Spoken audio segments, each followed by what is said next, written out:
every good business, you're solving a gap in the market that you see. How can you really understand this gap is if you actually can meet with people who are in your industry or your ideal clients and just really get to know them. Like, what are they struggling with? And I believe in God, and I feel like God sometimes tests you to make sure that you can handle it. If you're gonna be a content creator full time, like, you have to be obsessed with what you're doing. Because if you're not, there's probably another content creator in the same niche who is uber obsessed, and they'll take that opportunity. What were the key things that you worked on to change your mindset? What helped you the most? So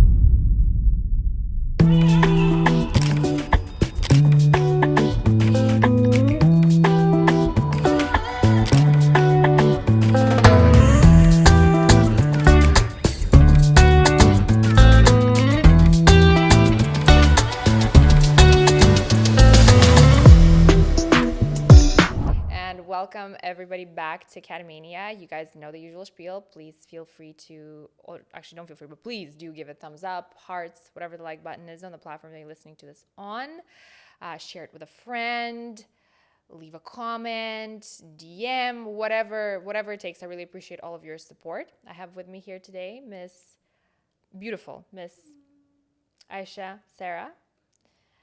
You're a PR guru, basically. Oh my gosh, you're so sweet. You are honestly such a light, too. We just met in person, and I was like, walking down the street, I was like, there she is. You just have such a beautiful energy, and I'm like, you need to move to LA. You need to be here. We can hang all the time.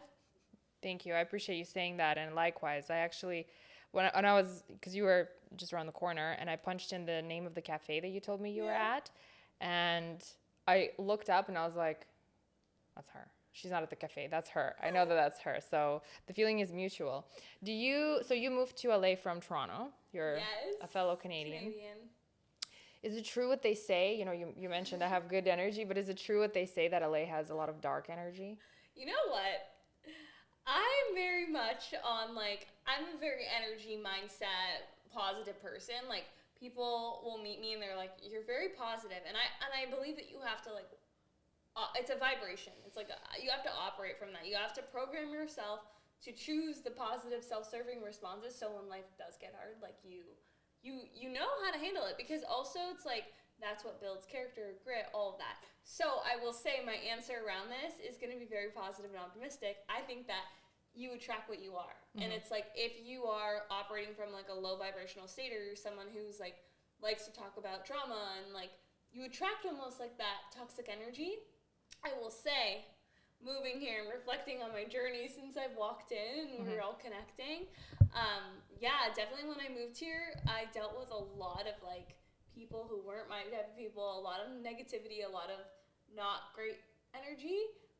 But then I kind of grew into who I am, like the woman I am today, and I think that I only have been attracting in great relationships. So I think everywhere you are, it's like what you put out will come back. Yeah, 100%. I believe in that. People have told me so many times, like, oh, LA, like, attracts the worst people, like, be careful. And I'm like, I'm sure it exists. But I will say that, like, I have met phenomenal people here. Like, there hasn't been a single person that I was like, oh. And I don't know if it's because of how mindful I am of who I let in, of how mindful I am who I connect with. But, I do agree that you kind of, whatever you vibrate at, like your energy will attract. It attracts it. It's so crazy. And also on the other side, if you don't, like if you're attracting like some negative, then it's like, I always am like, okay, how can I do the little audit on myself of like what I'm putting out to attract this? Or I think people come into your life for lessons too. Like I know a lot of people, we talk about relationships and you're with a partner that's maybe like not the greatest partner for you, but that partner is there to teach you something so you can like grow into the person that you are, and that's going to attract the one that is the one. 100%. Tell me a little bit about your background. How did you get into PR? So you grew up in Canada. Were you born in Canada? Yeah, I was born in Toronto. So born and raised in Canada, and I feel like any person who doesn't live in the States, I honestly tell all my American friends, like, do you realize how lucky you are that you were born here? And especially my friends in LA, and I go to New York a lot for my work. It's like, we're in these beautiful cities where anything is possible and you are around so much opportunity every single day. Like the sun is always shining here, and like there's so many great things to be grateful for. And I like Canada was a great life, but I always aspired to live in LA and create a business that I always wanted to be an entrepreneur, like create my own business, a life by design, and I wanted to make that happen.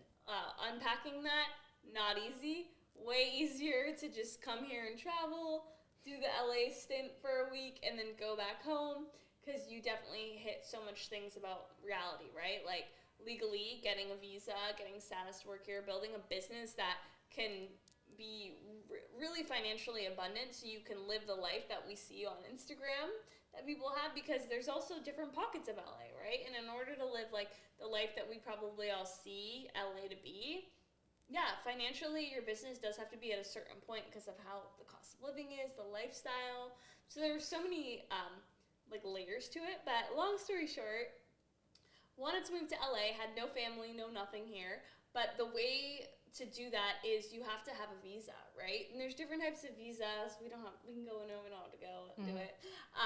But I did the E2 visa, which is the visa basically where it's like people call it the entrepreneur visa, where you kind of create a business plan. I always say it's building a business on steroids. You have to create a business plan for 5 years, because that's what the visa's for, and get this and show like the economic stimulation you would create in the States. You have to show the gap in the market, why your business is competitive in the landscape of the industry you wanted to go into, get clients, create a business plan for how many jobs you're going to employ, and then it was a lot. It's literally like building a business plan on steroids, but then executing in it and putting skin in the game. And I did that when I was 21, 22, because it did take time. Long story short, hustled so hard.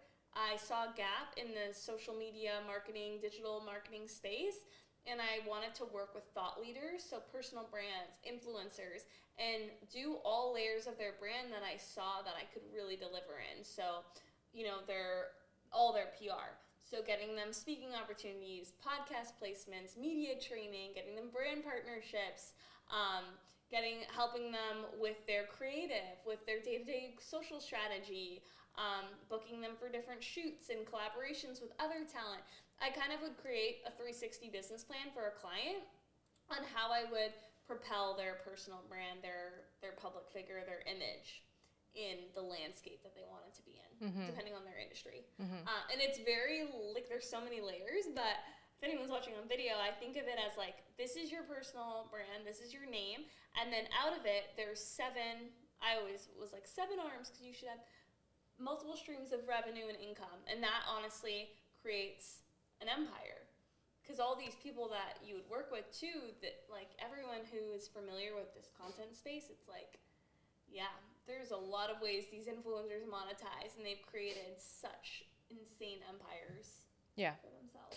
It's like a whole new way of doing things, right? Social media. And I think so many people look at it still from a perspective of, like, I was just chatting with my friend who was here yesterday. She's got like 1.9 million followers on Instagram. She's huge.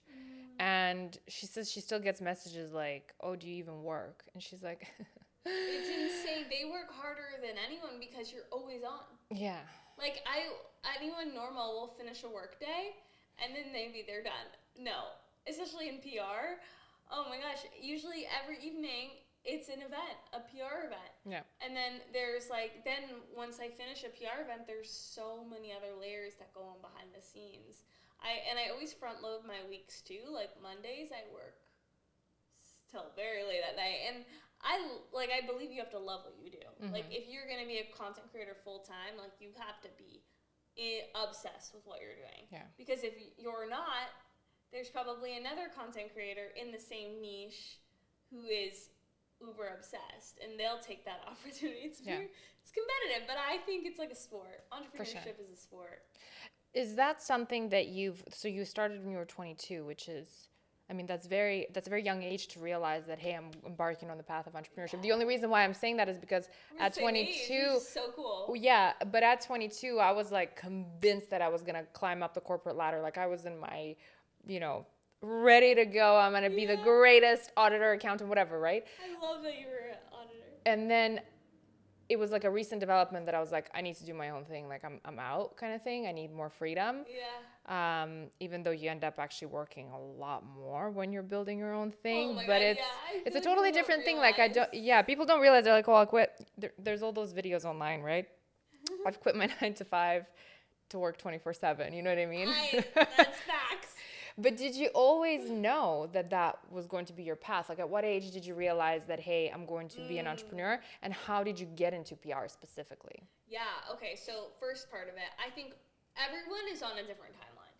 And that's what I always tell myself, especially as I'm navigating, like, my late 20s. And, like, we're going to be hitting 30, which is crazy. I, like, cannot. And I think about my life, and I'm like, I want to have more joy and balance and things that I've definitely neglected. So I will say, just for anyone listening, like everyone's timeline looks different and there's no right or wrong. Because I've had friends who've fallen in love with their person at like 23 and 21, like maybe they've got, like everyone's on a different timeline and you can reinvent yourself at any age. You can start over tomorrow. Especially in America. Especially in America, right? I totally agree with that. And I think like my path was, especially when I was embarking on the visa journey and putting so much skin in the game, I kind of had no choice. It's like sink or swim.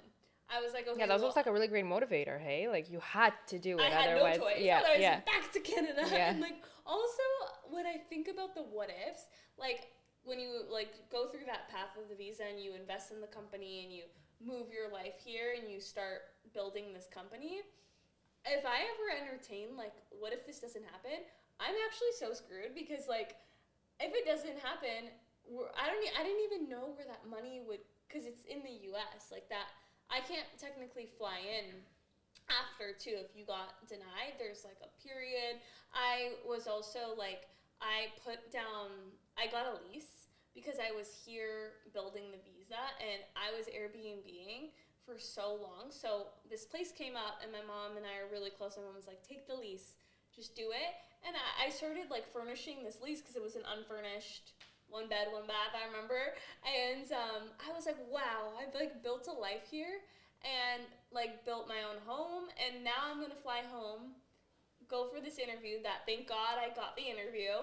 And if in the case I didn't get it, like I'd leave this all fine. I think like I took so much action that I had no choice but to instill only like positive affirmation and strengthen my mindset around it. So I like knew I took so much action with certainty. I think behind your actions, you have to be so confident. It's like fake it till you make it. You have to bring your belief system to what you're calling it. Because if you don't believe you can be a 7-figure female founder, if you don't believe you can be then you won't. So it's like it starts with you and all of that. So I think evolving in the journey, I kind of didn't give myself a plan B, and I was so all in.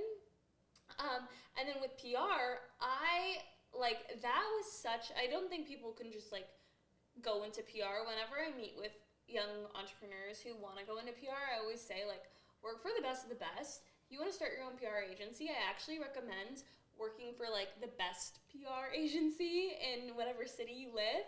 I really believe in that advice because it's such a whirlwind of an industry. Like I feel like there's no boundaries in it. It's very crazy. It's so much on there. It's such a business of your relationships, of the network you have, and making these things come to life. Like a lot of the work we do like full-on PR events, we do talent guest lists, getting celebrities to come to certain events, getting press placements, getting these strategic collabs where it's like one celebrity talent collaborating with another celebrity talent, and all that kind of evolved for me because one thing about me is I'm a super connector. I love going somewhere and not knowing anyone and leaving with Are you an extrovert? Anyone. People would say I'm an extrovert, but at the end of my work days, you're tired? I need to live alone and go like, but I would say probably I'm an extrovert, but if I was going on a bender for like 2 weeks of that, all I crave at the end is like being alone for like a day. And then I'm like, good. I think you're an extrovert. Yeah, I think so too, probably. I'm like that too. And I there's nothing I love more than going into, like, just meeting people. I love people. That's my favorite thing. And when I go to New York, because I, like, split time right now with how well the company's doing, I need to be in New York a lot. And when I'm in New York, it's like, for me, it's like the Olympics, because I'll do 20, because in the city you can, because you're so close. It's not like LA, where it's like I'm going 3 miles and it could be 45 minutes. Yeah. In New York, and New Yorkers are on my wavelength. Yeah, so I think, like, it's not like LA where it's like I have to give them an hour of my time. In New York, 30 minutes. So it's like the Olympics. And I was with one of my talents there last year, and I remember she was like, I'm out. Like, I can't do this amount of meetings. Like, it's too much. And I'll go and I'll do meetings all day. Then I'll go to a dinner, and then I'll go to an event, and then I'll go home, and then I'll do emails, and it'll be like 1 a.m. I don't think it's sustainable, but I definitely know I'm wired a weird way to be able to do it. But I think PR, answering that question, for me, I feel like PR chose me, and I got, like, sucked into it, because with doing so much with being in the space, I kind of saw, like, okay, brand partnerships, that's such a big layer of how someone can establish and grow and work with a huge company and build a relationship. I love this. Like, I love business. So then I would really get into the weeds of, like, what is this talent contract? How can we scale it so not only my client wins, but the brand wins too? And we build out this, like, full-on year contract or campaign. So I think I just love the business of what I'm doing. So naturally, it just kept evolving. And once also as you evolve here in LA and in New York, it's like you're in the industry and everyone knows everyone, and then it kind of continues to grow from there. Because now people have an event and they just come to me. They're like, oh, I have this event. Can we get, like, this kind of talent there? Or I have a campaign, like a new wellness brand will come onto the scene and come to me and be like, where should I place my money? Like, who is relevant? Who's doing well? What are your ideas? And I've always been, like, that resource, but it's been over the years that I've, like, built that network. So I think naturally PR just kept bringing me in. It chose you. Yeah, I like that you said that. It kind of chose you. You didn't choose it. Yeah, but anyone listening, just take action. Because I think when you take action, the results, sometimes we think so much A to Z. Like, how do I get exactly to this point? But if you just do the next best thing and the next best thing, it evolves so much. You just have to, I think when you look at the big picture of doing things, it seems like a lot. Even this podcast, like, when I started it, I mean, if you look at my first episodes, they were like, and then I just kept doing them. Like, I was like, whatever, I'm going to keep doing them, even they look like shit right now, and, they're not 100% to my liking, to my standard. I'll just keep doing them. And then things unfolded. I met the guys from the network. And now my podcasts look exactly like I wanted them to look like. And they're such great guys. I've had it for 2 years, 2022. Yeah, I started in 2022. And then I met the guys from the network in, like, December of 2023. And then we relaunched it in person in March of 2024. Yeah, and it's just like they've been so great, And I think that when you, like, you were taking the action, you were showing up every single day. When I wasn't seeing the results, especially. Yes. I think that's the key. People always give up too soon, exactly, because it's almost like, I mean, I believe in God, and I feel like God sometimes tests you to make sure that you are on you can handle it kind of thing, right? And, like, I remember my first episodes, and, like, and when I look at my YouTube, even, like, I go into the first ones and I'm like, this looks so ridiculous. Like, the guests were great. I had really great guests from the beginning because I love talking to people. I love reaching out to people. Yeah, it was very similar. But the art, the cover art, like, it was like, what is this? What is happening here? The branding was, like, so off. All these things. Yeah. But I look at them and I'm like, I'm never going to delete that because that's, like, part of the journey, right? And I think agree so much. A lot of times people are like, no, everything has to be perfect. Like, people maybe who are listening to this and they're thinking of starting a podcast, and they look at, like, your podcast, my podcast, and they're like, well, until I can get it to that level, I'm not going to start. And it's like, but you're not going to get to that level unless you start. if I didn't start so long ago, honestly, you don't learn like how to interview properly or how to be a good listener until you like. I cringe listening to like my early episodes because I'm like, you could tell I'm like thinking about the questions. Yeah. Or like I'm not present or I'm nervous, and I'm like, wow, you need to put skin in the game. I'm sorry, like, okay, but I also will always play like devil's advocate, and I get what people are thinking too with like, oh, I want it to be perfect because they see these like, I'm like you, I'm gonna just talk with no filter. They see like Dear Media podcasts come out and they see like an influencer launch a show on Dear Media tomorrow and it's perfect. But it's like, that girl is working with the best of the best. Mm-hmm. And also it's like in 6 years, I've learned like what does well, what doesn't. I've learned my fair trade of like, okay, these are how reels should be to perform well. If your audio's not synced with your nice audio, that's just gonna tank. Like I've learned so many things, but it's like you can't compare, right? And everyone's on a different journey because we also have like, we were talking about a mutual friend we have that like popped off with such like casual style editing and reels, and you could tell she just like shot and edited on her phone. Like I think we compare so much, but I on that note of like, you know, God doesn't give you what you can't handle and you have to kind of like show up every single day. I really resonate with that so much because that's like my whole journey. I really remind myself of that. And one thing that I heard that really stuck with me was like, you can't build an empire on sand. The foundation has to be bricks. And it's like, that's what I think about when I think about when things, when things find you in divine timing, like your network found you. It's like you were putting in the reps. Yeah. You were showing up for yourself, for your community, and then they found you and they signed you and you were ready for it though. Yeah. So it's like it came at the perfect time because it was like I either just that's it, like or something has to change because this has to move forward kind of thing, right? Yeah. So it always happens at the right time. It does, but we just don't see it that way. It's hard because we live in such a comparison world too. It's like you see your best friends, like I don't know about you, but like I'm right now, we're both 29. I'm getting a lot of weddings. Oh. And I'm like, this is so incredible. Like all these fun weddings that are coming up, and like Europe, and I'm just like, you can't ever compare where someone else is at compared to you in that, because everyone's on a different timeline. 100%. Whenever I think about like my own like relationships, I'm like, oh, but Ayesha, keep in mind, like from your early 20s, you were like married to your business. Yeah. To get to where it is. Yeah. Because like I just really believe that my life was so out of balance in that season. Right. And sometimes I go down the spiral of like, oh, you know, you should have enjoyed your life more. You should have not neglected this side. But I'm like. But then you're going to meet someone in their 30s who are going to look at you and be like, oh man, I wish I did what you did. I wish I would have put my head down.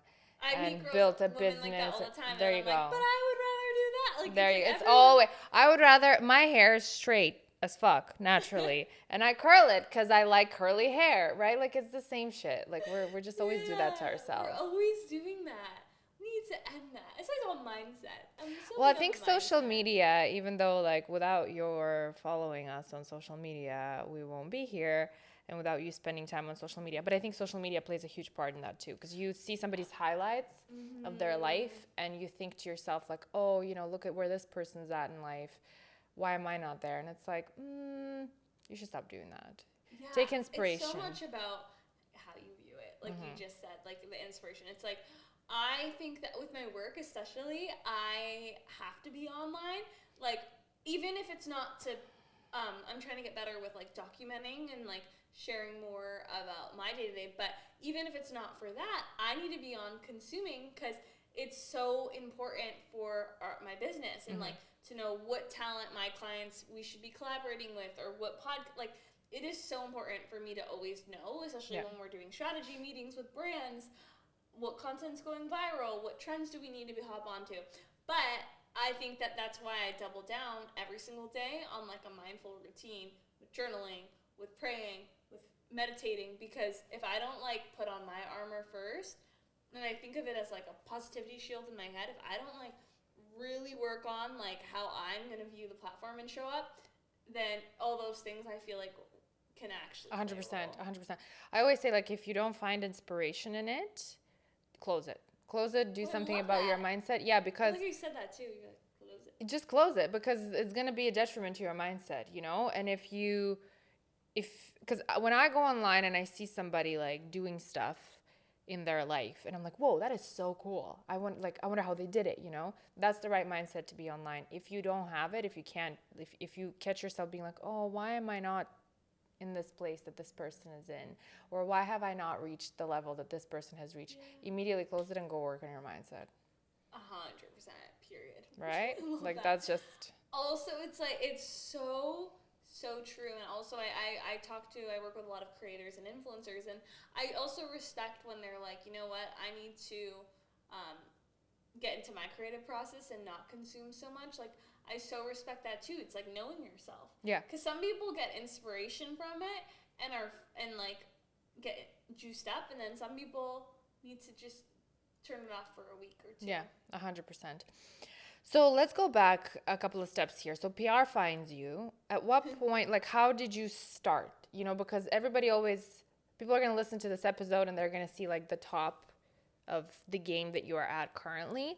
How did you start? Like, let's take this journey back to the beginning of when you were like, okay, I'm going to build a business.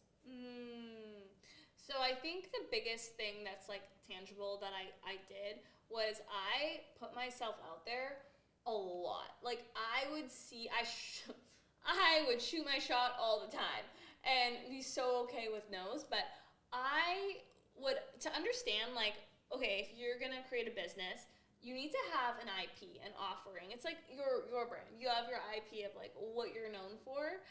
You need to know like what your offering is and get so clear. Like, every good business, any business, you're problem solving. You're solving a gap in the market that you see. How can you really understand this gap is if you actually can meet with people who are in your industry or your ideal clients and just really get to know them.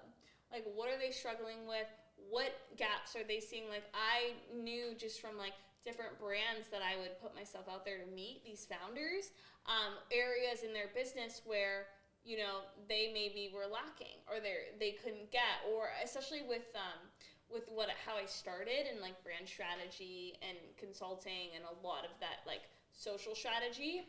I also used to like build people's online business models because I love business so much. I was like, I want to take this creator and help them create a 6-figure a month like course outline, or like I worked with a lot of fitness talent and I helped them launch like an ebook into a challenge, into an online course, into like a membership. I was doing that so much, and I helped people so much because I had clients who had no online revenue, and then all of a sudden get them to like a 6-figure month through like the online course creation world. And then I lost interest in that. One thing about me, I lose interest in something and I'm not money motivated. I don't know if it's because of where I'm from, but I lost interest in it, and I was like, okay, I don't care if this many people want to work with me and do that with me and I can help them. I don't want to do it. Is money one of your biggest motivators? No, I think it's not a motivator. No? Because I was so like, I like need to be fired up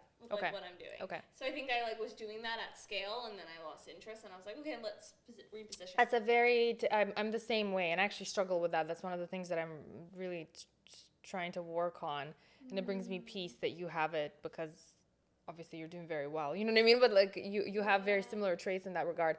I'll get really excited and fired up about stuff, and then like very fast I'll lose interest in it. Yeah, and when I lose interest, it's oh no. And it's that whole thing. It's like if you start, then like see it through. Sometimes I'm like, damn it, I need to like see things. I do, but it's hard for me to like, you know, I need to be passionate about it. Yeah, for sure. 100%. Either I'm all in or I'm all out. Yeah.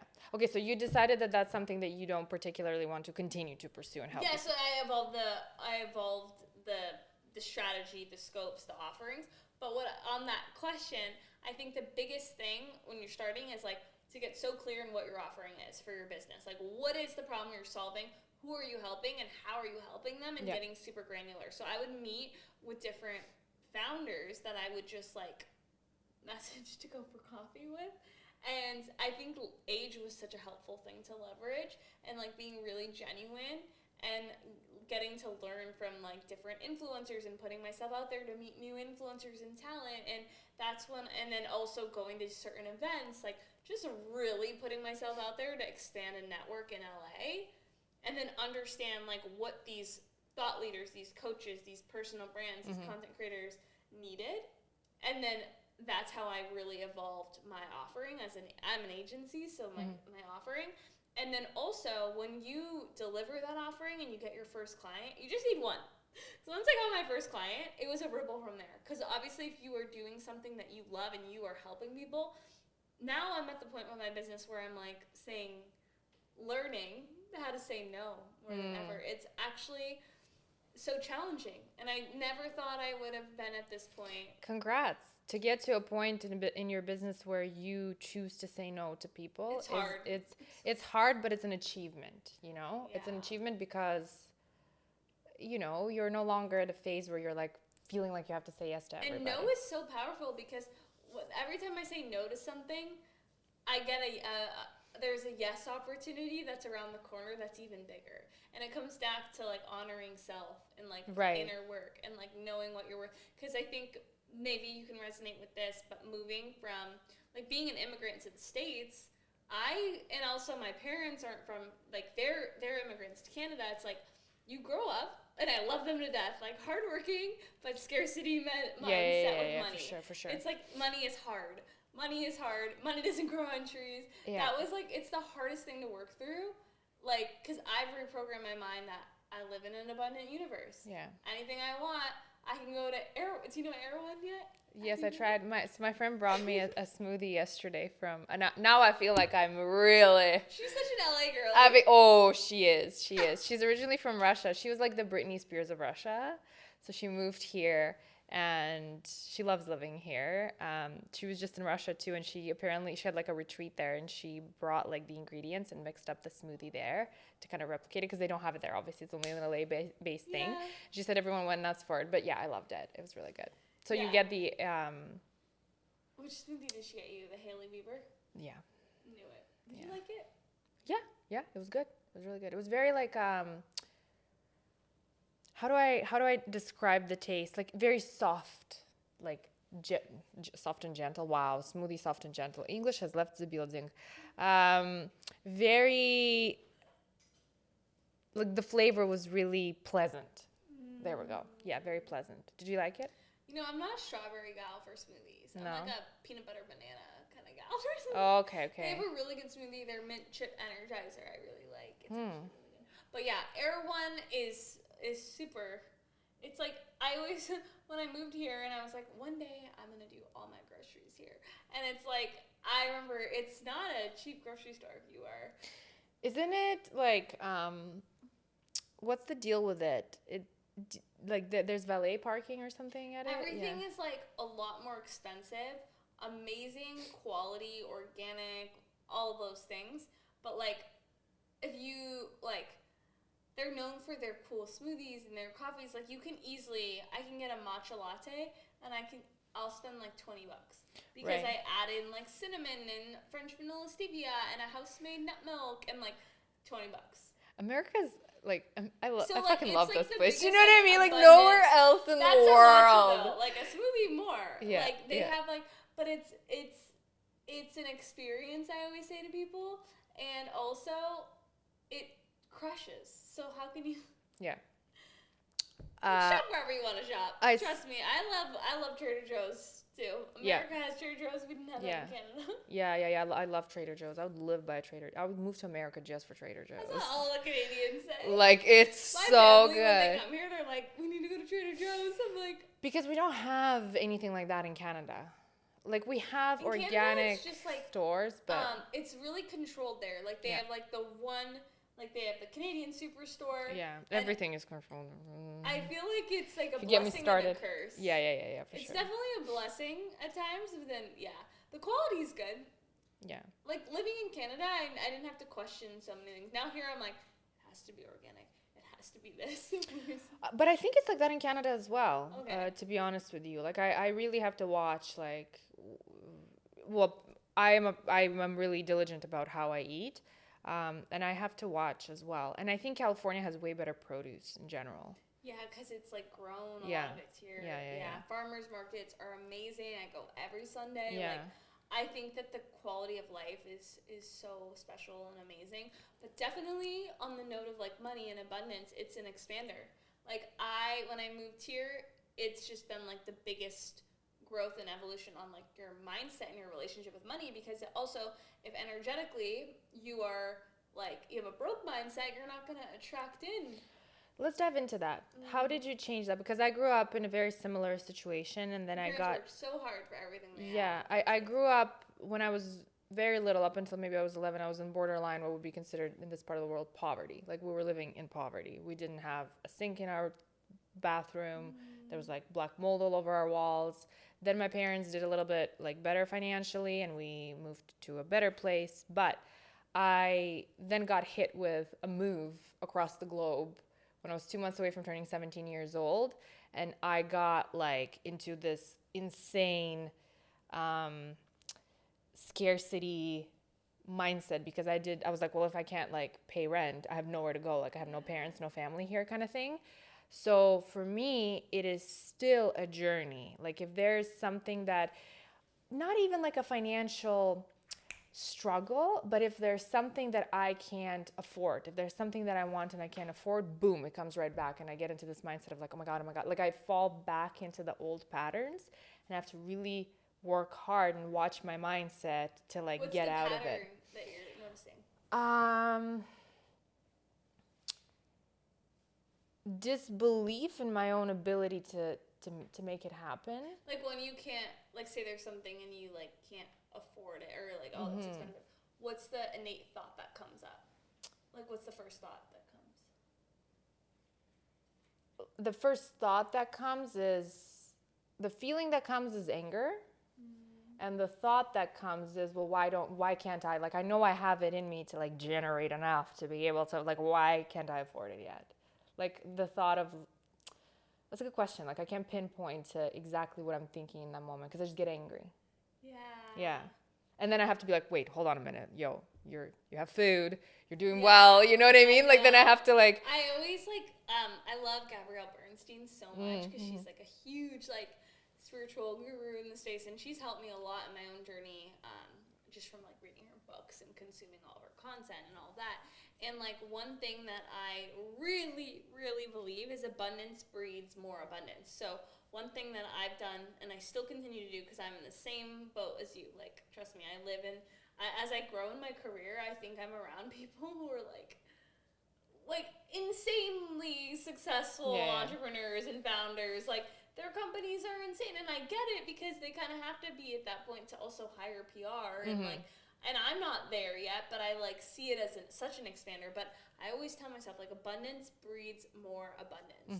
So it's like, okay, if I can't have that, I'm so grateful. Like, I can pay my bills. I have clean, like, all coming back to like, what do you have now that you can be so grateful for? Because when we're operating from that like standpoint of being so grateful for what is, but then welcoming in more. It's so crazy how the universe will mirror so much more. Like, when you view it from like a higher vibrational state other than like anger, there's like that like scale, and you adopt the next best serving emotion, the next one you move up the vibrational scale, what you can be a magnet for as well. 100%. And I have to give myself a reality check. I'm like, what I am getting angry about is strictly a desire for something that usually costs a fair amount. It's not like I'm back in. That's how I feel with like here living. Like, I moved into such a nicer, I used to live on the west side, and I moved to West Hollywood, which, if you know LA, you'll like understand it's a completely different world. But I moved to the other side of town, and I was paying, I was like, okay, well, I'm gonna move here, and it was like double the rent that I was paying before, so it was like a big like money. I was like, it's okay, you're gonna move there, and you're gonna make more money because you're happier. Everything else is like, it's not gonna work out. So move there. Actually, crazy. All the shifts happened. Like, my business did grow a lot in the past couple months. Like, I just like the rent that I'm paying now. It's a lot. It's like, everyone's like, oh, you should be buying, but it's fine. It's the season I'm in. I need to be renting. I don't know what my life's gonna look like in a year. But anyway, it's so crazy because that rent now to me was absurd like months ago, but now I'm like, it's whatever. It's like my cup of coffee. Like it's not my cup of coffee. You know, like it's like I sneeze that bitch. Yo, but that's a good affirmation. Not at all, but like it's a good affirmation. Like not at all sneeze that it's not cheap. But like I don't like it doesn't feel like what it felt like when I moved in. I was like, oh my god, how am I gonna do this? But then and when I look at a lot of my friends, my clients, they live in homes up in the hills and like beautiful. Like, oh, just look at my elevator. Like, you know, it's like for sure. I'm like, okay, but like look where you live. You have you have all these beautiful things about your place. Like it's so you have more than enough space. It's like it was definitely a bigger spot. Yeah. All these things, but it's so easy to do that. It is easy to do that, and I think it's important to give yourself a reality check. I like go to those homes, and I'm like, when I'm gonna live in this.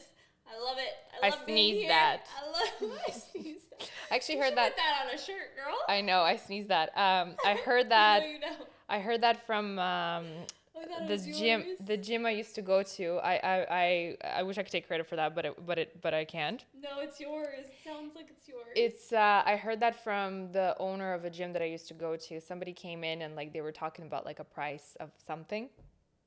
It was like $700. Like something cost $700, and he was like, "I sneezed that." I was like, "I am stealing that," because that's a really great mindset to have. And that person is probably attracting everything.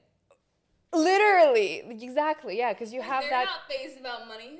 You have that mindset of confidence. I'm just gonna say this again. Like, if you're listening to this, like, trust me, I'm in it with you. Like, we're all in it. Yeah. Like every day, there's like things that we can work through and grow through, and it's like. Yeah, I think about my money mindset now, and I'm like, oh, this girl's got to grow a lot to be like where all these people that I look at as expanders for me are. So it's like, oh, the whole thing is, well, being like an entrepreneur right now is what I'm dealing with. It's like, okay, like pay for like this type of like upgrade your flight, be in the like be at the front, like sleep, like do the red eye, be in a pod.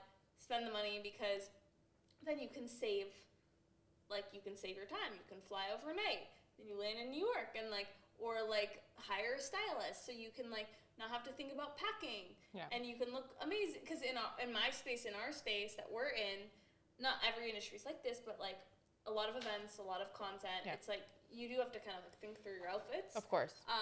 And like it's a lot. And it takes a lot of time. And it's like if I want to only do a carry-on and if I hire a stylist, they can literally, I've learned. Game changer. They can like, they know how to pack properly. Yeah. Like that's what they do. Like they can pack not even someone like me, like they can pack someone who's like on with appearances all day, every day and like do the They'll whole have thing. the base, the casual stuff, for so sure. It's like they're really professionals in that area. My mindset in that way too. It's like, okay, like you don't have time. Like I think the broke mindset I had, it's like, I can make that smoothie for $30. 100%. Now I'm like, okay, I can make that smoothie, but like you also haven't ate because you're on freaking calls all day, and if you get that $30 smoothie with the extra shit in it for the brain, like, so we live in LA, you can get like the nootropic boost and the nootropics. I had to order a nootropic from US into Canada, and then you have to pay. The duties. I ordered it for like $40, then I ended up paying like $90 because all the duties and taxes. Oh. When I moved to the States, it actually infuriates me. Like not a lot of things. Now I can order everything, and now it's like insane. Like things get here so quickly. Like I will have an event, and I'm like, I don't have anything to wear. I'll like revolve something, and it comes the next day. Aloe so quickly. My girlfriend has like she's a fashion influencer. And she has a code for this website that's amazing. Like it's really great price stuff and really good quality. Like they have like cotton, linen, all of that. And she sent it to me. She's like, hey, check it out. I think that you really like it and you can use my code. I was like, oh my gosh, thank you so much. So I was like, perfect, because we're flying to Europe from here for like 2 months and then to Malaysia. I was like, this is perfect. I need like a new wardrobe, right? So when I say I spent like 4 hours on that website, I mean, I went shopping online, okay? My cart was full. Everything was going well. I was like, yay, this is amazing. commerce. Anyways, I'll show you afterwards. I go to checkout and I'm like, wait a minute. She lives in Chicago, which means this is likely going to be coming from US. And the cart was like it was like maybe $900, something like that, 1,000. And I was like, I'm gonna have to pay like double that just because of. Oh, it's really bad. It's really bad. They charged me like $125, which is fine, whatever. But I got a notice from like FedEx that I have to pay my duties. It was $125, and I cannot for the life of me trace what it's for. Like, those of you who are listening from Canada, you'll know what I mean.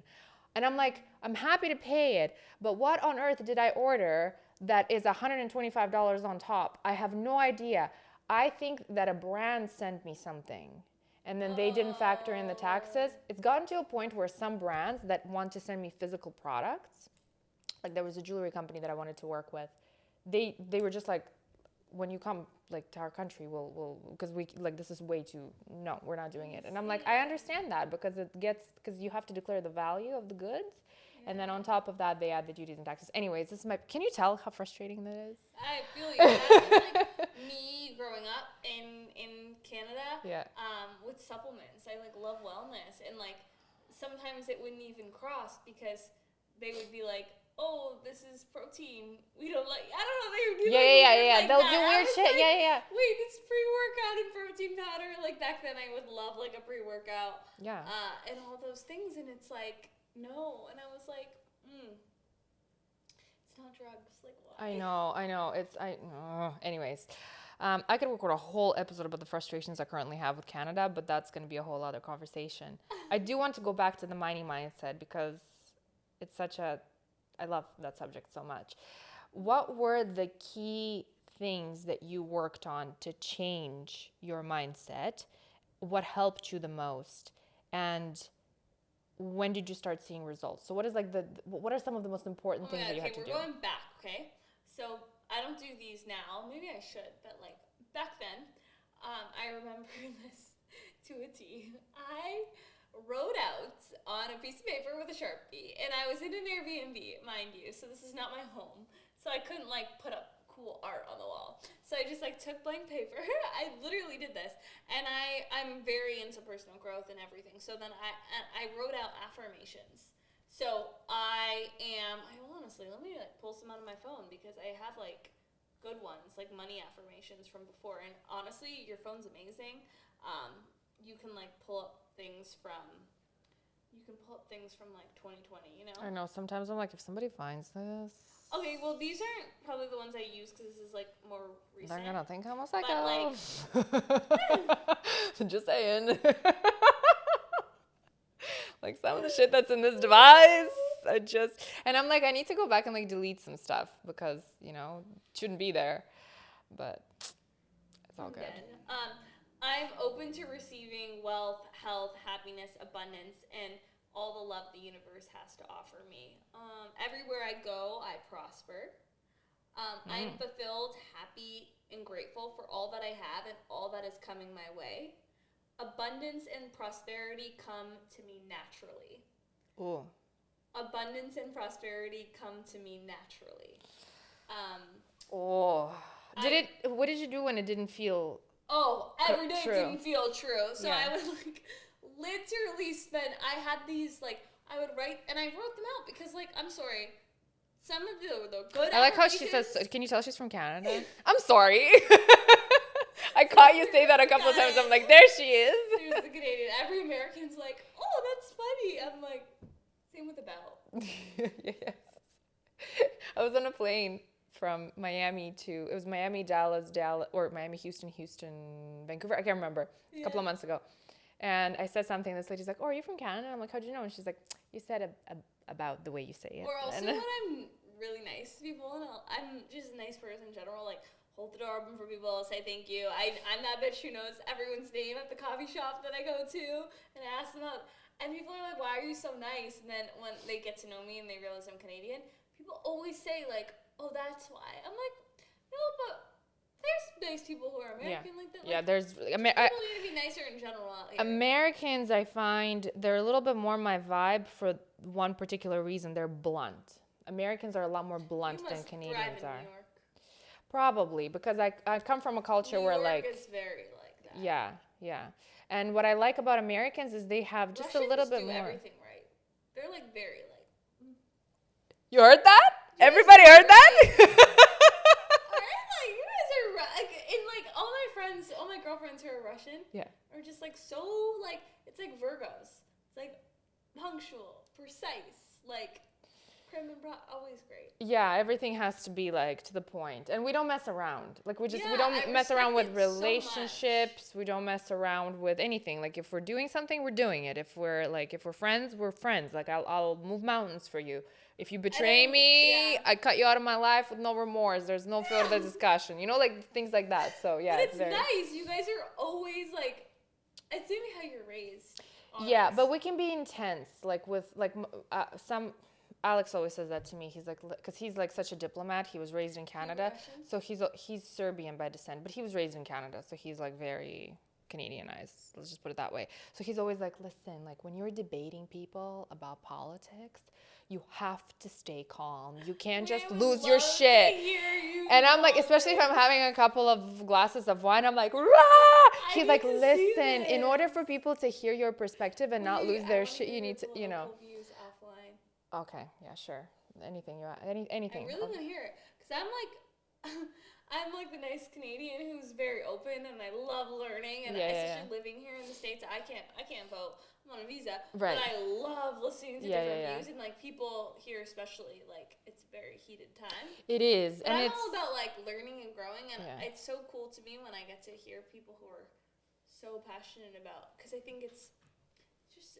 I love it. Yeah, I mean, I'm not like, I think politics is the dirtiest game we play as humans. It's so gross. But if I have a couple of glasses of wine and a conversation comes up and I have something to contribute, I'll fucking contribute. Like you know, like. Really talk about you while you're here.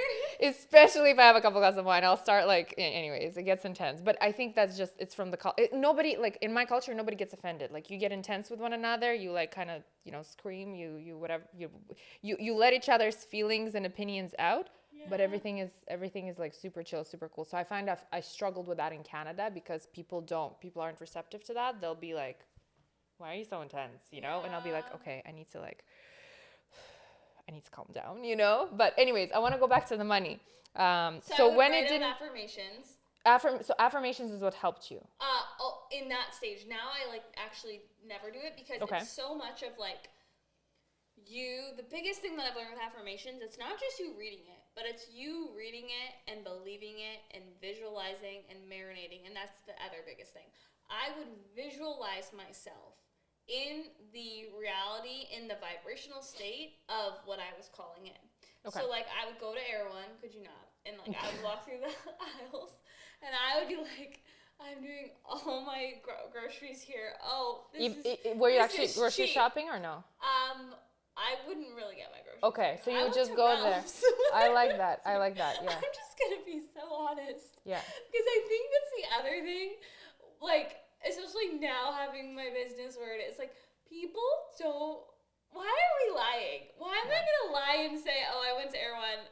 No, I went to Erewhon for I actually had some meetings at Erewhon, and I remember talking to my mom, being like, Mom, I just had a meeting at Erewhon. Why did I spend because I was so cost, especially when I was building my business, I was like, this doesn't make sense. But you were putting yourself in a place where you could vibrate. I drove test cars when I couldn't afford to buy myself a new car, and then guess what happened? A couple of years later, I bought myself a car that I really wanted. Yeah. These things work. They really do work. Yeah, and it's so much about believing it and being in that vibe. So affirmations were the tool that helped me to reprogram. Also, I was reading some of those statements, beautiful statements, to start, to restart programming. Because maybe your mental chatter in your brain isn't you are wealthy, attracting prosperity. Maybe it's girl, you broke. You need to change it, and you need to get better at it. And it's so wild because, my mom and I are really close, and she would come visit me in LA, and she would say things say it, and I think because I was so about this life, I'd be like, you should rephrase that of, right now, it does not make sense financially to spend on that. Even if it was anything, I would just alter the vocabulary. Right, instead of being I can't afford it, this is too expensive. Right now, it does not make sense to spend that money. Yeah. Or I choose not to get that now because something else is a priority. Oh my God, that was everything. So it was like affirmations, visualization, and then journaling. Journaling, okay. Processing, like, what I'm going through. And guys, I did this like a psycho. I still do it like a psycho. Every day. Every morning. You journal every morning? Every morning. 5:30 a.m. routine. Crazy. All the time. I used to wake up we're so similar. I used to wake up at 4:30 when I worked in the corporate just to have the time for like working out and then go to do my stuff because otherwise I wouldn't do it. And people are like, you're a psycho. Why are you waking up so early? And I'm like, because otherwise I'm not going to have time. Right now I'm going through it. It's like so much of like new things I'm calling it. Yeah. So you do it. Would you say there's a benefit in doing it first thing in the morning when like your mind is clear? Okay, so first thing in the morning, I think it really like obviously starts your day on such an abundant tone. I think it also, before you've had any other stimulus of like the chaos of work, like your kids, if you have any, like your partner like calling you or like anything else. Because I'm human like everyone else, and I like look at my phone and I look at, especially with work, like I have clients on the East Coast, like I will check texts sometimes, like all of them, and be like, anything pressing? Okay, then I go into my thing. But I will say, like, it's just perfect when you do it in the morning, because you're like, you have like a clean slate. But I used to do it actually. My routine was a little bit different. When I moved here. I used to go to the gym at like 5:30. So then I would wake up at 5 or like 4:50, go to the gym at 5:30, and then come home after my workout and then have a coffee and like already have been on my phone, but then I carved out like a 30-minute before I like went into everything. And I loved it. So I just like the morning. I think at night's another great time because then scientifically you are going into like, I'm going to say it wrong, it's like alpha state. Right. So they say that's like actually the potent time to do it. And then to listen to affirmations while you sleep, because it's like, I don't do that, but I've heard that's really great. But doing it before you sleep, then you dream. It's like it's honestly, whenever I've done this at night, it's been great. Like Friday night, that's what I did. Because I'm calling in some bigger things with my work right now. I'm like, okay, let's get into a really good grounded space, and then let's go to bed. Like, let's carve out time because you have been neglecting this practice. So I think it's like whenever works for you, but in my experience, like top or end of day. Yeah, that's fair. I like that. Yeah, I think there's something about having like, you're fresh from your sleep, so you're not really stimulated with everything, exactly like you said. So it's a lot more. Also, how many times have you like woken up and then like checked your phone and then you go down like this rabbit hole and then you just go get coffee? Like even today, you're anxious. We had like something with like work happen, and I was like, oh my God, I shouldn't even like go to my workout. I just need to deal with this and be behind the laptop. I was like, you know what? No, I'm freaking out a little bit. I need to go work out and have a good workout and put my phone down for an hour. And I did that and I went back to it and still same shit, but like I was better. Yeah. I was better at like dealing with it. For sure. And I had a great workout. I think people underestimate the power also of working out and putting yourself in the right mindset. Yeah. I do want to ask you something that I know many of our listeners will be curious about. So you said that for most of your 20s, you were married to your business. You maintain a very like feminine side to you. You have a very feminine, strong and feminine like demeanor. Is that the right way to say it? How do you manage to do that? And how do you find you balance that with like the dating world? Because you're obviously like a successful entrepreneur. Yeah. You built this, and then how do you balance those two? Do you ever struggle? I love this question because I'm curious. Like I wonder if you ask everyone this because I need to listen to their answers too. Because it is such a conversation that I love to have with a lot of women as well. I feel like, for just being so honest, I feel like for my 20s, like I completely, like my energy was so close to like, I have a lot of guy friends, and I've been dealing with this like lately as I'm like, okay, like why have I not been attracting it? And I always like flip a flashlight back on myself. Like I am everyone's friends, and I am like such a friend to, I've grown up always with guy friends, so I've always been like Ayesha and the boys. Do you have brothers? No, but I have a lot of like male cousins. Okay. So okay. Yeah. Like Ayesha and the boys. Because I find girls who grow up with brothers or like cousins, and male dad cousins. and I are super close, so It's much easier to have. You're the son I never had, because I was always into like being active. Like yeah. I would shovel snow in the driveway in Canada. Like I was always like, I feel like I was always really comfortable with like guys. Yeah. But then not in like the romantic way. Yeah. So I feel like, especially being like so married to your business, you can kind of get in that rabbit hole of like actually not attracting it in. And I've talked to a lot of women on this because I'm kind of navigating it too. Like, yeah, I think it's so much about understanding who you are, because I do believe like a lot of women, especially in these big cities, or at least in the industries that I'm operating in, they're like alpha females, and like they're usually making more money than their partner even.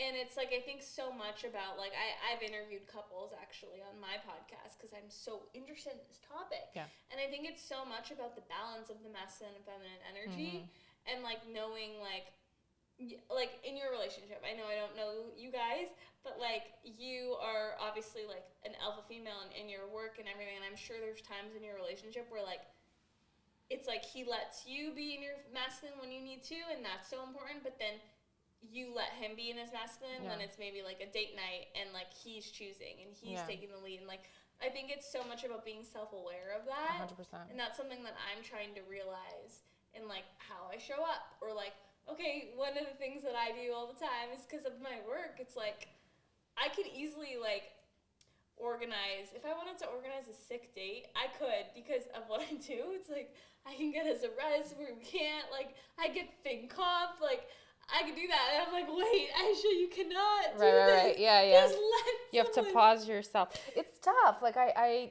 don't know if guys struggle with that as much as we do. Probably not. But these are inherently, and there's nothing wrong with it. It's just something that I notice I struggle with that a lot. Especially like moving to the States, moving to Canada on your own at a young age.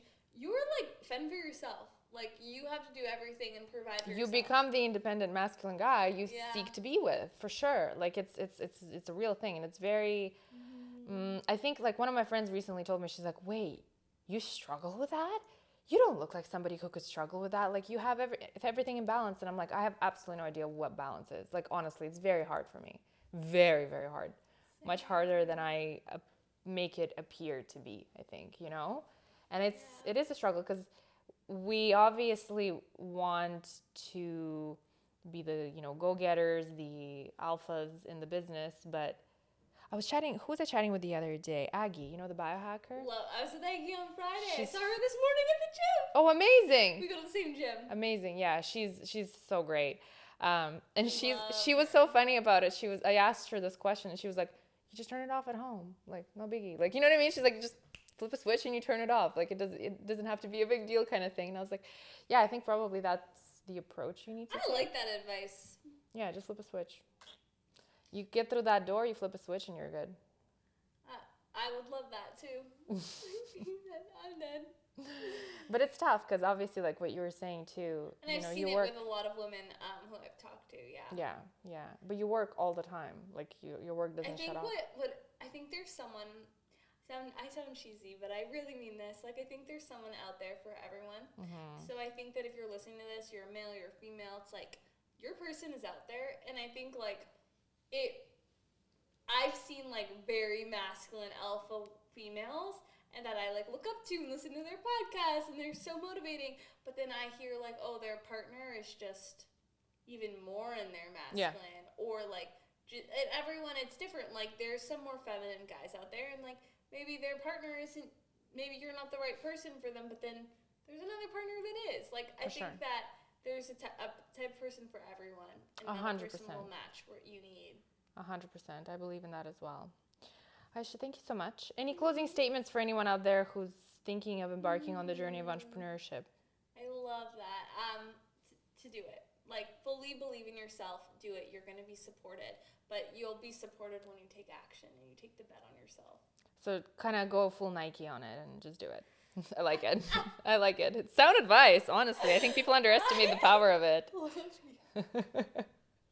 Thank you so much. I really appreciate you joining me. I love you too. You have such good energy. Is that what you got attracted to each other. That's like attracts like. Wait, my favorite one, the thing that you said was, I sneezed that. I sneezed that, yeah. Guys, if you think a mansion in Beverly Hills, I sneezed that. that. Easy. That should be the episode title. Boom. Thank you so much. I appreciate you joining me. And thank you to our wonderful listeners for tuning into this episode. I will see you next week.